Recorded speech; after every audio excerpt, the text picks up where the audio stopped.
This video is going to be my first preview of the Ravens' trip to Los Angeles to take on the Chargers in Week 12 on Monday Night Football. Two teams that come in with 7 wins apiece. The Chargers are on a 4-game win streak. The Ravens just dropped their second consecutive road game to an AFC North divisional opponent. We're 2-2 in our last 4.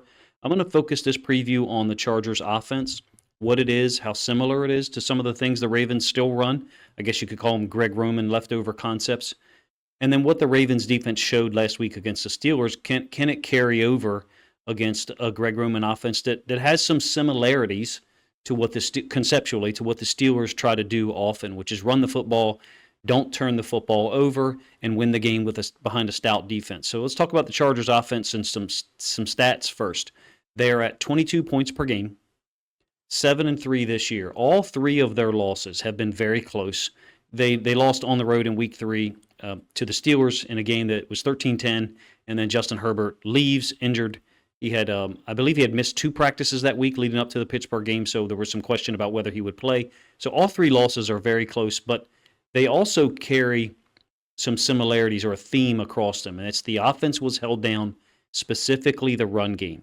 In this 4-game win streak, however, they're at 28.5 points per game, and the run game's been able to get over 100 yards in 3 of those 4 contests. And the fourth, the 27-10 win over the Browns, they were at 96 yards. So during this 4-game win streak, they've been able to run the ball successfully. I think this is a dangerous game for the Ravens, right? And I do not reject people who have that evaluation or assertion, but I think there's some markers or some indicators that the Ravens defense is going to be able to match up well against what Greg Roman likes to do. So let's take a brief look at their 3 losses. In Week 3, 20-10 against the Steelers, they put up 61 rushing yards. Week 4, 17-10 loss to the Chiefs at home. They ran for 55 yards overall. And then Week 7, their last loss of the year, 17-15 to the Cardinals. They only put up 59 yards on the ground. For a team that's only turned the football over 5 times all year, Justin Herbert is 13 touchdowns to 1 interception, by the way. To me, there's a clear indicator here that if you stop or slow down the run game, you've got a pretty good chance to limit their offense. And all 3 of their losses, they were held to 10, 10, and then 15 points. Can the Ravens get that accomplished? If they do, I think they've got a great chance to win this football game, even though Los Angeles defense, obviously under Jesse Minter, who came over with Harbaugh from Michigan, is doing a fantastic job. Speaking about Herbert and his 13 touchdowns and 1 interception, he's got the lowest completion percentage of his career, 63.5%. Lowest yards per game of his career at 218. However, the interesting thing about it is he's got the highest yards per attempt of his career at 7.9. This is for the 2024 season. Keep in mind, by comparison's sake, Lamar is at 9.0 yards per attempt. And then yards per completion for Justin Herbert is 12.4. So a lower completion percentage, more of a reliance on running the football. I think just more of a consistent, sound, foundational style of play. In my opinion, and you can already glean this from listening to most of the previews so far, the key here is slowing down the run game or outright stopping it. This is a very dangerous, competent team, extremely tough in my opinion.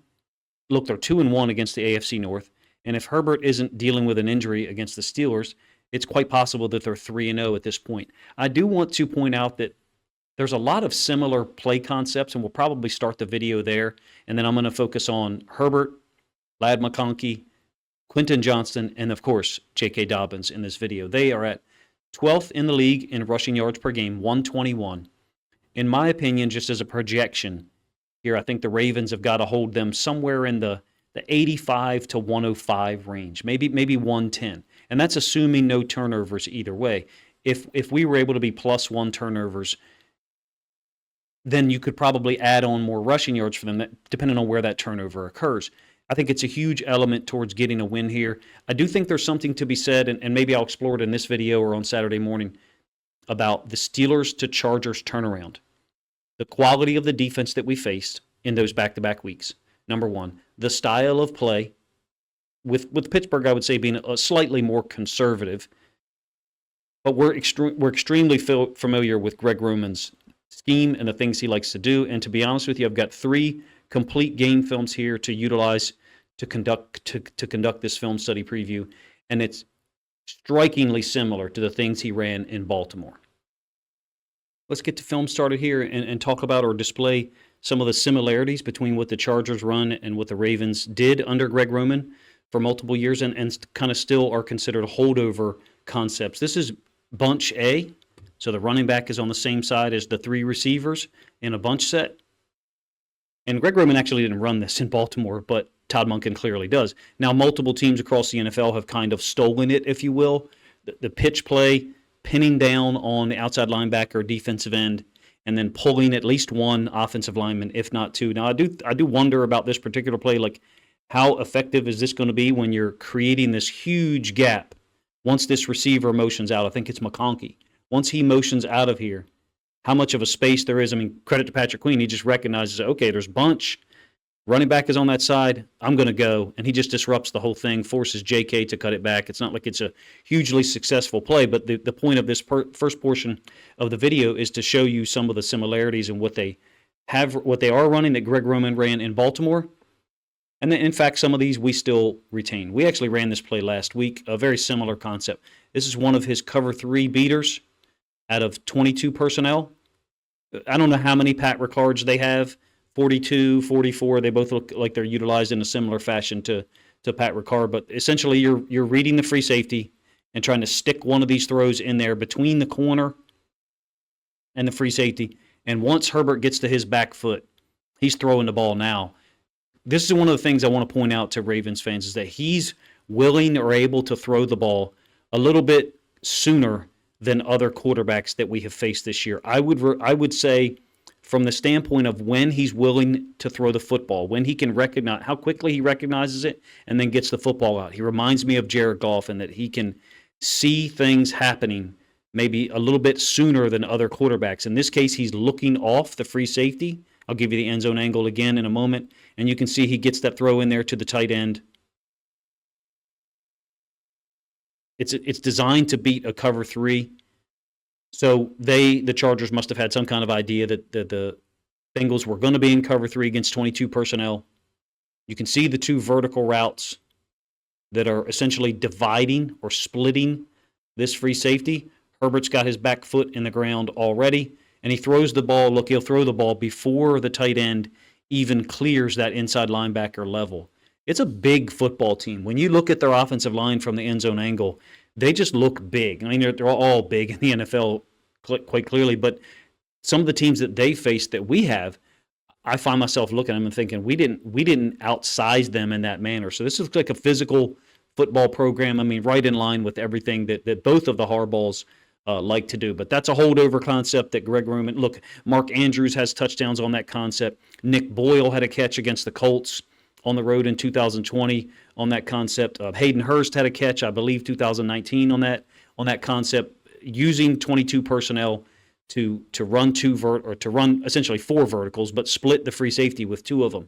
And then this kind of like power spread stuff that the Ravens still run a little bit of, where you are in 22 personnel, but you're expecting your tight ends to run routes or line up at receiver and run some spread type concepts. So you're forcing or eliciting the other team's base defense on the field and then running some non-power football concepts, hence the phrase power spread. We'll give the end zone angle. The tight end actually misses his block some, but there's a lot to be said for this. If guys like Likely and Andrews can get their blocks accomplished against edge defenders, then this is what we try to do. Unfortunately, we're not able to block these guys like this in a man-to-man situation. In this case, neither is the Chargers tight end. He loses against Highsmith, but thankfully Gus is on the way, and it works out like a delayed double team on the edge defender. One more for good measure that I would say is conceptually similar to things that we did when Roman was here as the offensive coordinator in Baltimore. Kind of wham trap-ish. The only thing is this is the backside tackle, so we wouldn't call it wham trap because you're trapping away from the point of attack. But look at the lane that opens up here. I'm not going to comment on how the Browns inside linebackers are playing this. I think it's quite poor. But conceptually, we have run this play when Greg Roman was here, and we've retained it in our playbook with, obviously, Pat Ricard. Think or recall Derrick Henry's touchdown to open the game against the Bills. Very similar, except it was out of the pistol, and we were, in fact, trapping the front side D tackle. Let's start talking about some of the specific weapons that the Chargers utilize. Ladd McConkey, a rookie wide receiver, He leads the team in catches this year, 43 of 63 receptions to targets, 14.3 yards per catch. So you can't necessarily call him a possession receiver. He's done a lot of work in intermediate routes in the middle of the field. 4 touchdowns, 68% catch percentage. I find him to be very reliable in the 3 games that I focused on. Tough, smart receiver over the middle, whether it's against man or against zone. Really adept, if you ask me, at leaning one way against man coverage, leaning one way and then finding space back in the other direction. And sometimes he kind of sets the route up a little earlier than other receivers do, in my opinion. One interesting note as it relates to Greg Roman's scheme, he oftentimes runs what I would call the Mark Andrews routes. And I'll show you one example of that here that I think will kind of explain it better than I'm able to using words right now. He has 1 fumble in 2024. Why do I mention that? Because it's rare. This team just does not turn the football over. They've only committed 5 turnovers this year. They're +8 turnover margin, one of the best teams in the league at it. Utilized a lot on play action, under center concepts. And he's just really good at settling and finding space in a zone, or in this case, what I consider to be another. I don't know what the Browns were playing coverage-wise in this game. They just had so many mistakes that gave up big plays. You'll see, in fact, 2 of them in this video and potentially a third. But under center play action concepts, when they've put one of their Pat Ricards on the field, I guess we have to call 44 their Pat Ricard just because of size, but 42 plays a similar role. And with our focus on stopping the run game, or what I perceive will be our focus on stopping the run game, the play action will be a huge swing moment, if you ask me, whether we're able to stay in tight coverage, number 1. Number 2, whether our guys at the inside linebacker, nickel defender, strong safety level are able to get underneath of pass routes and get in the window such that Herbert can't just play action, put his foot in the ground, and throw the ball on the predetermined route that they thought would be open in the first place. When he has a leverage side, he wins. I mean, I don't pretend to have done a ton of film study of him leading into the draft last year, but this is what it looked like. I know he had health problems or injury issues his last year at Georgia, but when he has a leverage side, he just wins every time. And so I think this is easy at the NFL level with an outside leverage corner, an in-breaking route in the 8 to 9, 10-yard range. You can see that Herbert knows it as well. He's getting the ball out quick. When he gets the ball out quick, in my opinion, he's one of the higher level quarterbacks that I've seen on film this year. If we can force him to get to that second or third read, I'm not saying he can't be effective because he's very athletic and he moves around well, but we can make him, I think, less efficient of a quarterback, and I think that should be the goal. Same play, end zone angle, you can see all the space that's there with the little play action pitch that the Steelers kind of bid on, and he wins against an outside leverage corner, kind of what you would expect. I feel like they put him in positions to succeed. So here's another one where he's going to be untouched, free release, and wins against a strong safety, Deshaun Elliott. I struggle to even assign stuff like this to someone because you're putting so much conflict as a DB, as a safety. In fact, Deshaun Elliott, asking him to cover McConkey when McConkey's got a free release, puts his outside foot in the ground, cuts over the middle. Again, first read, first look by Herbert, ball is out. We cannot allow him to play in that type of rhythm. In my opinion, and I've mentioned it twice already, stopping the run game, putting them in more long yardage situations is just the way that it has to get done. I'm not sure that we want to clear out the middle of the field the way Patrick Queen and the Steelers just did right there in terms of their coverage, and just give Herbert quick, easy completions over the middle with a weapon like this guy around. Call him a possession receiver, whatever you wish. The guy makes plays. This is one of the ones that's an Andrews route, if you ask me. I think you've got 20 personnel, and with the Ravens, it was always Mark Andrews within 3 yards of the right tackle and a play-action threat here in the backfield. You were getting this over route. And to me, and this is a really nice throw this is actually Taylor Heineke in the game, by the way. Fourth quarter, once Herbert went out, I'll slow it down here so you can see it, and perhaps you'll recognize it as well. I mean, Andrews made a living off of these things under Greg Roman. Patrick Queen trying to get underneath of it, and Heineke just putting the ball in a nice place with the linebacker's back turned such that McConkey can go up and get it. Really nice hands, reliable young receiver. Yes, he's small, but he's very quick, in my opinion. You're talking about a really good football player. So one more for good measure that's play action under center. You're going to get play action scheme back here. McConkey's at the bottom of the screen. I'll let it flow through one time, and then I'll come back a couple of times and talk about it. Guys, this happens so many times against the Browns, whereby someone is making a check just before the ball is snapped. In this case, it's going to be the safety. He's trying to communicate to Denzel Ward. You can see he slaps his hand. And then on the snap, when the tight end goes under, the safety goes with him. But Denzel Ward stays in his outside leverage, almost expecting safety help on anything deep. This happened multiple times in this game. It's kind of shocking because A, I just finished watching the Steelers-Browns game from last night, Thursday night, and B, I remember how the Browns played against us. It's crazy. They seemed to be almost unfamiliar with some of the Greg Roman concepts, which is crazy because he spent so much time in the AFC North division. The next player I want to preview for the Chargers offense is kind of refreshing to see Quentin Johnston having an impact for the Chargers team. I certainly hope he doesn't do anything, make any impact plays against the Ravens on Monday night. But this year, his second year in the NFL, after a lot of criticism of his rookie season, he's got 22 catches this year, so low catch percentage, I think, 60% catch percentage. But he does have 354 yards, averaging 16.1 yards per catch and 6 touchdowns. He's got some very good wins against good corners. I'll show you at least one of them here against Jace Horn from the Panthers. As an aside, Josh Palmer for the Chargers also averages 18.3 yards per catch. So this is a big play offense in the passing game, in my opinion, predicated upon play action. I think he's got some very good wins this year.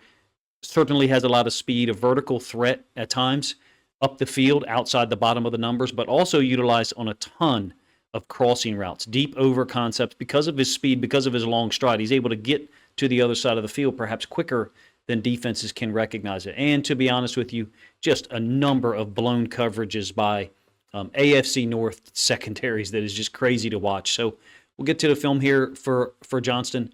I'll show you 7 plays. It's going to be a touchdown on what I would call a conversion. So it's an over concept out of play action. And you got 2 crossers here, but Johnston is going to recognize the opening and then take this thing vertical as CTB vacates his side of the field. The Bengals are not aligned or not coordinated in terms of how they're handling these crossers to the top side of our screen, the left side of their defense. They're going to pass Johnston off. So this corner is going to pass Johnston off and then settle, looking for work coming back, but CTB follows, doesn't work. Both guys have either got to follow or both guys have got to pass off. And in this case, Quentin Johnston ends up to that side of the field in the space that I believe is vacated by CTB. The Browns and Bengals both blew coverages against this team multiple times. I think the Browns probably 6 or 8 in their game, and the Bengals at least 3 or 4. Same play, end zone angle. You'll see Johnston come across the field left to right for us, right to left for the offense. And his route's designed to pretty much go at like that angle. But again, he adjusts it. He converts it because he sees the open space, or he recognizes that Justin Herbert had to get off of his track and the ball wasn't out yet. Great throw, kind of sidearm. Like I said, 6 touchdowns this year. Same concept here against the Titans 2 weeks ago, maybe 3 weeks ago, over concept that he's going to convert against zone where that side of the field is vacated. So this is something to look for, in my opinion, when he's lined up tight to the line of scrimmage, tight to the left or right tackle, number 1. And number 2, down here in the red zone, the high red zone, whatever you want to call it, somewhere around the 15 to the 25. This seems to be a play call that they run that in some ways looks like mesh immediately, and then he almost climbs it twice into the open space. The corner to that side of the field will vacate with from the trips. So we're talking about this guy here. Certainly he would have no awareness of Johnston. It just seems like some of these defenses are really put in a lot of conflict by multiple crossers, one from the right side of the defense or offense and the other from the left side, and oftentimes Johnston is the beneficiary. We'll give you the end zone angle. It's a really nice throw over the top of the linebacker level against the Titans by Justin Herbert.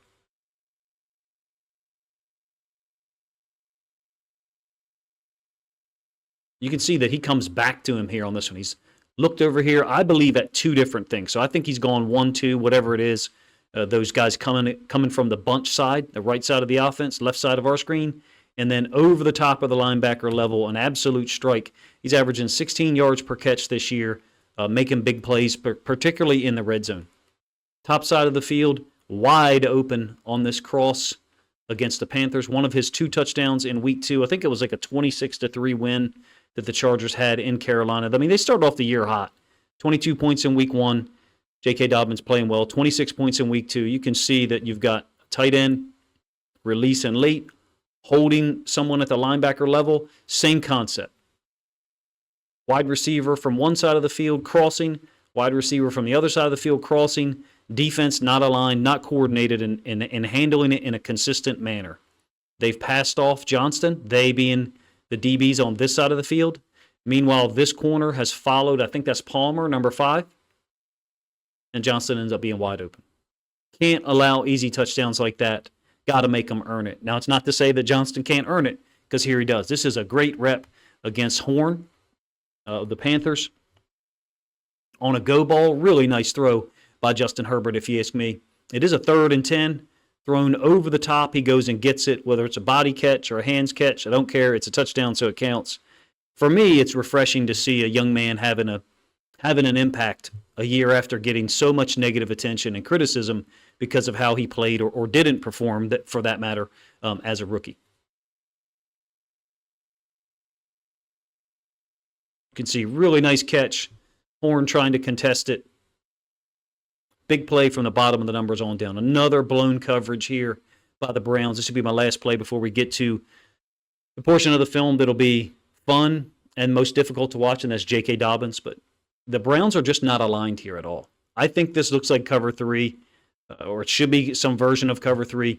It's a 3rd and 6, so it's empty quads. You've got 4 receivers to one side. They motion across, and you've got a flat route here. A guy sitting down, I think it was number 3, so my first line's a little wider, sorry. You got a flat route here, out. A guy sitting down, and then Johnston is, I think, essentially running a clear out route, but they don't cover it. Like I said, this happened multiple times in the Browns game. A part of you wants to say, I'd like to see them blow some coverages against us. If it's cover 3, then Grant Delpit is just following Herbert's eyes because he's totally vacating that side of the field. So what the heck you've got here, I don't know. You've got a corner, Ward again, playing cover 2 technique, free safety in the middle of the field. If it's cover 2 to that side, he would be, more so in this area here, around the top to the bottom of the numbers, somewhere in that area. But you certainly don't have a cover 2 look down to the bottom. Could be a split field coverage where they just don't have their calls right, which they did multiple times in this game.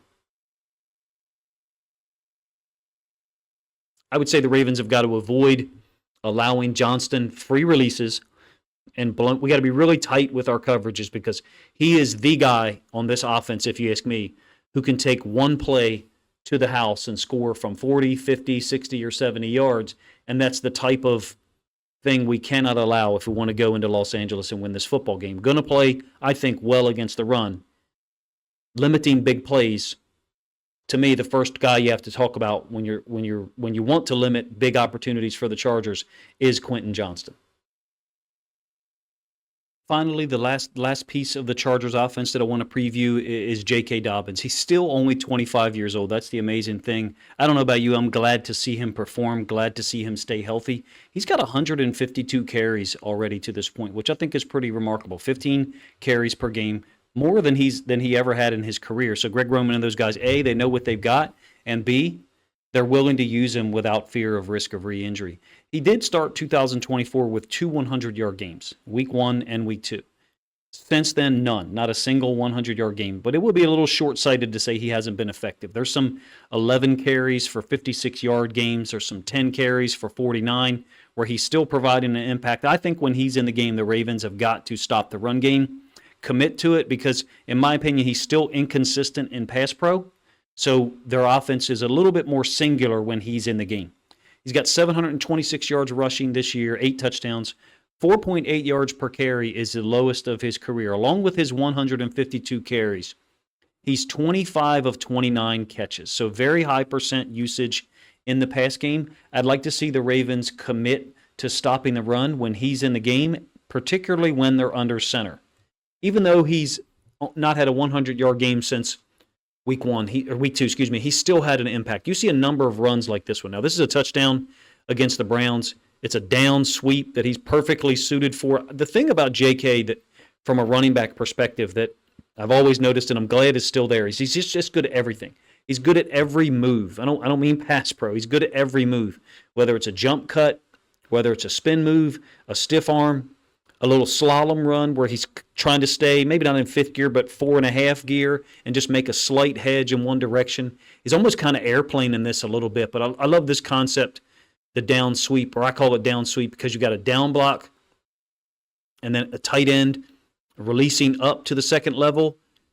Frontside guard is going to kick out, and then the center is pulling and wrapping. So you've essentially tried to create a 5-on-4 with those 4 blockers you see and the 4 defenders at the point of attack. The Browns did not play a good quality of defense in this game, if you ask me. I'll run it back a couple of times. So when I say 4-on-4, I'm talking about these 4 blockers plus 1, so it'd be 5, against these 4 defenders here. The 5th guy who arrives is the frontside safety who's off screen for us right now. The way they block it, I call it down sweep because of a down play out of the wing T.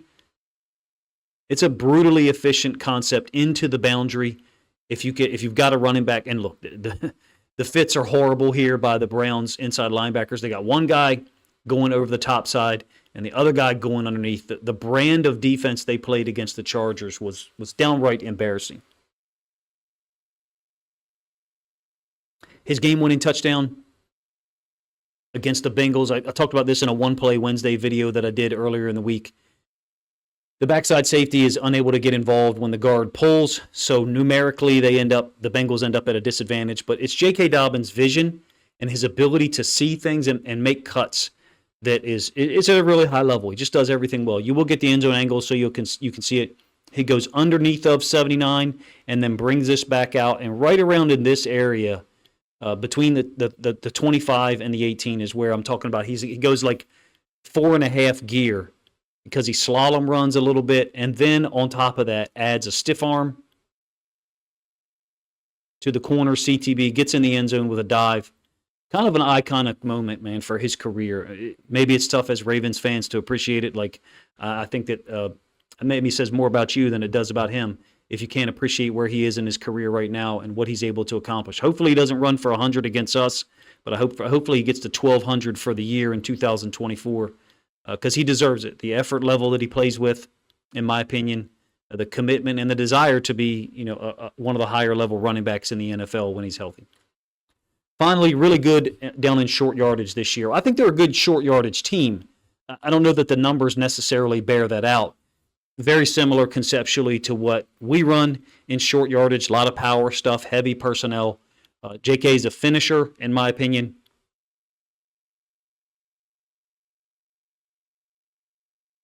This is actually a 4th down, I believe, where he dives into the end zone. It's our job against this team to make them less multiple. So to remove some of their options at moments and times of our choosing.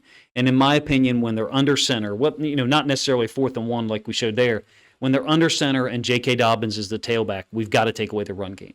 I don't mean we should overly commit to it and open ourselves up for play action stuff, but this is a more weapons-based team, in my opinion, than perhaps is being advertised. And so what I mean by that is you've got very specific threats that attack very specific parts of the field. Johnston is pretty well documented that his impact is singular. Deeper threats or crossing routes. Some utilization on drag concepts on 2nd and 3rd and long, on designed pass plays, designed pass run plays downfield, essentially where they're throwing a drag to Johnston and then blocking downfield after the catch by design.